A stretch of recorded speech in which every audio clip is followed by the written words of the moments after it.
Hello guys, మీకు రొయ్యల వేపు అంటే ఏంటో తెలుసా? రొయ్యల వేపు అంటే ఎవరికి ఇష్టం? కామెంట్ చేయండి ఖచ్చితంగా. ఫస్ట్ అయితే మనమైతే ఆయిల్ అయితే వేసుకోవాలన్నమాట.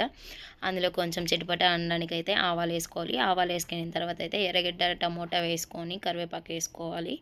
ఆ తర్వాత అయితే మనం క్లీన్ చేసి పెట్టుకున్న రొయ్యలు అయితే అందులో వేసేయాలన్నమాట. దాని లోపల పేగు ఉంటుంది, అది కూడా తీయాలి. అది మ్యాత్ అనమాట దానికి. సో అది కూడా తీయాలి. ఆ తర్వాత కొంచెం పసుపు వేసుకొని మిరప్పొడి వేసుకోవాలి, మీకు తగినంత వేసుకోవాలి. సాల్ట్ అయితే వేసుకోవాలన్నమాట. ఆ తర్వాత అయితే బాగా అట్లా పచ్చివాసన పోయేంత వరకు అలా ఇలా అనిన తర్వాత వాటర్ అయితే వేసుకోవాలన్నమాట, ఉడకనిచ్చాలన్నమాట. మేమైతే ప్రతి ఒక్క దాంట్లోకి అయితే తెల్లగడ్డ అయితే యూజ్ చేస్తామన్నమాట. బాగా అది వాటర్ అంతా ఇనికిపోయిన తర్వాత అలా ఇలా అనిన తర్వాత పెప్పర్ పౌడర్ అయితే వేసుకోవాలన్నమాట. ఎంతమందికి రొయ్యలు వేపు అంటే ఇష్టము? ఇదైతే మేమైతే 150 అనమాట కేజీ చెన్నైలో. సో అదైతే 150, బట్ మన దగ్గర అయితే 400 అలా పడుతుంది. నాకైతే ఫ్రాన్స్ ఫ్రై అంటే భలే ఇష్టం. మీకు ఎంత ఇష్టం కామెంట్ చేయండి. Bye bye.